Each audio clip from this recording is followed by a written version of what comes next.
بسم الله الحمد لله والصلاة والسلام على رسول الله. كمتو حديث كفل عند قطر 4 عن أبي هريرة رضي الله عنه أن رسول الله صلى الله عليه وسلم قال.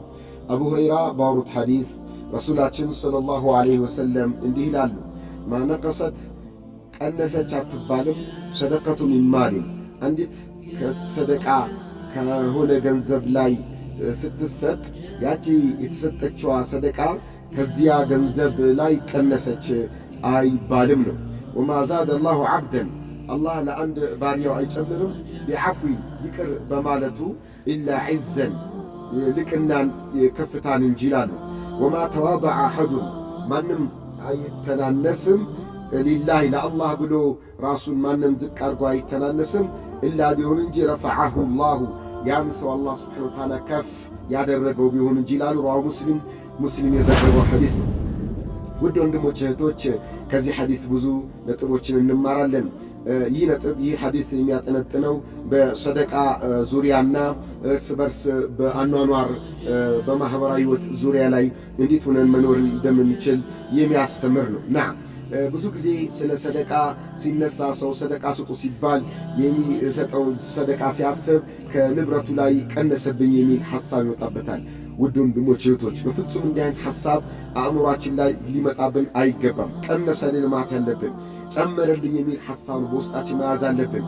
እኔ የሆነ ገንዘብ ስሰጥ ቀነሰብኝ ብዬ ማስብ ከሆነ ከዚህ ከነብዩ ሰለላሁ ዐለይሂ ወሰለም ሐዲስ ጋር ልጋጭ ነው ማለት ነው።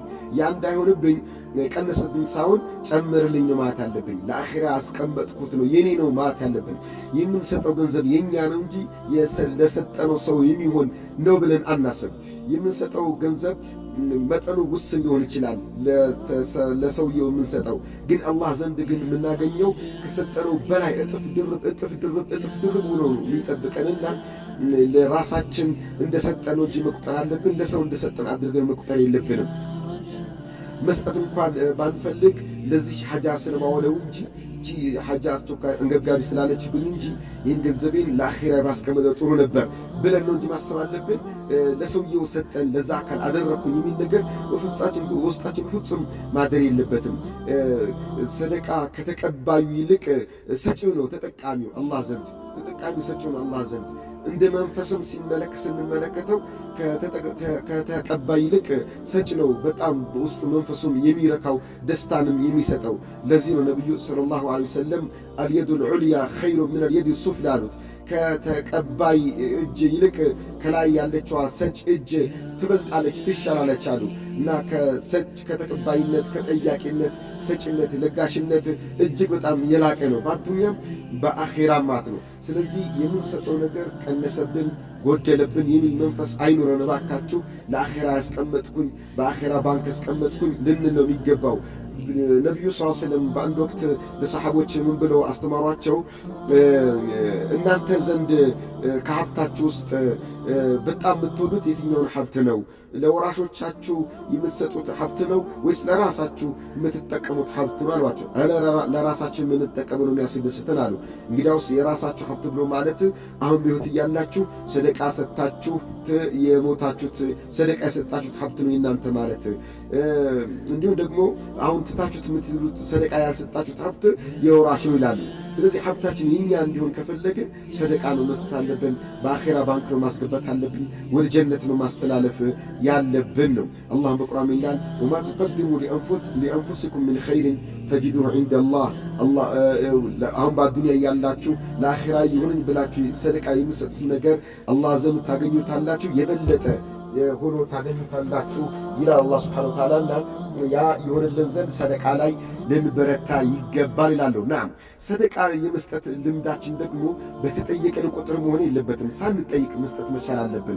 በቃ ሳንጠይቅ ችግርተኞችን ፈልገን፣ የተጎዳን ሰው ፈልገን፣ የቲሞችን ፈልገን፣ የሚገነባ መስጂድን አፈላልገን፣ አካለ ስንኩላኖችን አፈላልገን፣ በቃ ሰደቃ የሚገባቸውን ሰዎች አፈላልገን መስጠት መቻል አለብን። ሁሉ ቋሚ መመደብ አለብን። ከደሞዛችን ይህን ያክል ፐርሰንት ለሰደቃ፣ ከንግዳችን ይናክል ፐርሰንት ለሰደቃ ከምናገኘው ገቢ ይናክል ፐርሰንት ለሰደቃ የሚል ልምድ ውስጣችን ላይ ማዳበር መቻል አለብን። ጠያቂ ካገኘን ከዛ ከመደብነው አንስተን እንሰጣለን። አሁን ብዙ ጊዜ እኛ ሰደቃ መስጠት የሚከብደን ለምንድን ነው? ሰደቃ የመስጠት ሙልያው ዓላማ ውስጣችን ላይ የለም። በቃ ሰው ሲጠይቀና ጠያቂው አሳዛኝ ከሆነ እንሰጠዋለን። አሳዛኙ ነው ቀልብ ውስጥን በሚነካና በሚቆረቆር መልኩ ጥያቄው ካልቀረበ ላንሰጥ እንችላለን። ይሄ ጥሩ አይደለም። ሰደቃ ዒባዳ ነው፣ ለራስ ነው የሚደረገውና ቋሚ ነው ከውስጣችን መመደብ አለብን። ቋሚ በቃ በየወሩ ሊሆን ይችላል፣ በአመትና ከዘካ በተጨማሪ ዘካ ግዴታ ነው፣ ልንቅንቅ አይልም፣ ግዴታ ነው። ሰደቃ ግን ከራሳችን ለምንሰጠው ሰደቃ ሁሌ ቋሚ ሊኖረን ይገባል ነው። ጀዛኩሙላሁ ኸይረን እንጂ አሁን ያ ሰደቃ የመስጠት ልማዳችን ጠንካራና የተጠና በፕሮግራም ቢሆን ኖሮ ምስኪኖች ለማኞች ሜዳ ባልወጡ ነበረ። ሁሉም በየሰፈራችን በየአካባቢያችን የቲምንም የተቸገረም ሰው በቀላሉ ረድተን ኑሯቸውን እንዲገፉ ማድረግ ይቻል ነበር። ግን ያ ሰደቃ የመስጠት ልምዳችን በጣም የወረደና በተጠየቅን ስንጠይቅ ብቻ ችግር ስንሰማ ብቻ የምንሰጥ በመሆናችን ችግርተኞችን ሜዳ ሳይወጡ ቤታቸውን ለቆ አደባባይ ሳይወጡ መርዳት አልቻልንም። እና አደራ ምኑ ነገር ምንድነው የሰደቃ አሰጣጣችን እስላማዊ ይሁን፣ ኸይራን ያገናዘበ ይሁን፣ ለራሴ ነው የምሰጠው ጥቅሙ የራሴ ነው በሚል መንፈስ በተደራጀ በየጊዜው ቋሚ የሆነ የምንሰጠው አይነት ስሜት ውስጥ እንግባላለሁ። አላህ Subhanahu Wa Ta'ala በሰማነው የምንሰራ ሰው አላህ ያድርገን። ናም ሌላው ሰደቃ ሲሰጥ ከአይነት አለው እንደ አጅር ማለት ነው። ቋሚ የሆነ ሰደቃ ቋሚ አጅር ያስገኛል። ዕለታዊ የሆነ ሰደቃ ዕለታዊ አጅር ያስገኛልና ወቅፍ ላይ ትኩረት ቢደረግ የተሻለ ለማለት አስቤ ነው። ናም ሌላው ይህ ሐዲስ ያስተምረን ይቅር መባባልን ነው። አዎ ይቅር መባባል ትልቅ ነገር አለው። ዱንያ ላይ እኮ ስንኖር በጣም ደስ የሚለው እኮ ይቅር ተባብለን ስንኖር ደስ የሚለው። ይቅር ማለት ምንድነው? አጥፊ ያለ ነው ያጥፉበት በዳለ ተበዳለ። ቀቺ ዱንያ ባህሪዋ ይሁ ነው። በዳይና ተበዳይ የሚኖርባት ሀገር እንጂ ሁሌ እና ይህን ተፈጥሯዊ ባህሪው خلاص ዱንያ ላይ እስካለን ድረስ በዳለ ተበዳለ። ስለዚህ መፍትሄው ምንድነው? በዳይም አውቆ ላይ በድል ይችላል፣ አቆም ይበድልም ሊሆን ይችላል። ተበዳይ ነው ልበደል ብሎ አይደለም ይበድለው፣ ነገሩ ይከሰታል። መፍትሄው ምንድነው? መፍትሄው ይቅር መባባል ነው። አላህ Subhanahu Wa Ta'ala ፈዕፉ ወስፈሑ አላ ተሕቡነ አን የግፊረ አላሁ ለኩም፣ ይቅር በሉ አውፍ ተባባሉ፣ ይቅርታ ተደራረጉ፣ አላህ እንዲወድላችሁ አላህ ወንጀላችሁን እንዲምርላችሁ አትፈልጉም ነው ይላል አላህ Subhanahu Wa Ta'ala። ስለዚህ አላህ አውፍ እንዲለን አላህም እንዲምረን እኛም ይቅር መባባል ነው ትልቁ ነገር። እና አንድ ሰው ይቅር በል አውፍ በል ሲባል በቃ የሆነ አቅመ ቢስ ሁን የተባለ ይመስለው አይደለም። እልህን መበቀል ያጠፋን እንዳጠፋበት መልሶ ማጥፋት ይሄ ጀግንነት ጉብዝና የሚመስል አይደለም። ጀግንነት ብሎ ማለት ይቅር ማለት ነው። ጀግና ማለት ይቅር ማለት ነው። መበቀልማ ስሜትን ነው፣ ስሜታዊነት ስሜትን ማርካት ነው፣ ነፍስያን መከተል ነው። ጀግና ማለት ማን ነው? ለሰ ሸዲድ ብስርዓ ነብዩ ሰለላሁ ዐለይሂ ጀግና ማለት ሰውን የሚጥል በጉልበቱ በምኑ ሰውን ላይ አደጋ የሚያደርስ ሰውን የሚጥል ማለት አይደለም። እነመ ሸዲዱ መን የምሊኩ ነፍሰ عند الغضب ጀግና ብሎ ማለት በቁጣ ሰዓት ራሱን የሚቆጣጠር ነው። ስለዚህ በቁጣ ሰዓት ማጥቃት እየቻልክ ሰዎች አደጋ እንዳደረሱብህ ማድረስ እየቻልክ ነፍስያን ተቆጣጥረህ አውፍ ስትል ለአላህ ቤት ይቻለው ስትል አላህ ላንተ የበላይ ዒዛ የበላይነትን ይሰጣል። ስለዚህ ይቅር ማለት አውፍ ማለት የበታችነት አይደለም፣ ውርደት አይደለም፣ ልቅና ነው፣ ከፍታ ነውና። ሌላው ደግሞ ተዋዱዕን የሚያስተምር ሐዲስ ተዋዱዕ ማለት መተናነስ ነው። መተናነስ ማለት ነው አለመኩራት ነው። እኔ የበላይ ነኝ፣ እኔ ከሰው በልጣለሁ፣ እኔ ይሻላለሁ፣ በንግግር እኔ ከሰው የበለጠ ተናጋሪ ነኝ፣ በሀብቴ ከሰው በልጣለሁ፣ በጉልበት ከሰው በልጣለሁ፣ በዘሬ ከሰው በልጣለሁ፣ በመልኬ ከሰው በልጣለሁ፣ በቃ አለኝ በምትላቸው ነገሮች ሁሉ ከሰው በልጣለሁ፣ እሻላለሁ፣ በአስተሳሰብ ከሰው በልጣለሁ፣ እሻላለሁ የሚል አስተሳሰብ መያዝ ይሄ ኩራት ነው። ይሄ የአላህ መብት ነው። የአላህ መብት መጋፋት ነው።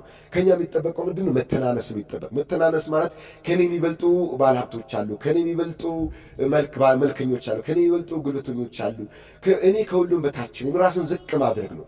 ይህ ማለት ራስን ዝቅ ማድረግ ማለት ደግሞ ፍርሃት ማለት አይደለም። ወይም ደግሞ ምንም ቁም ነገር መስራት የምችለው ነገር የለም አቅመ ቢስ ነኝ ደካማ ነኝ የሚል ይሄ ኸጀል የሚል በቁባቃነት ፈሪነት ቦካታምነት የሚያመጣ አይደለም።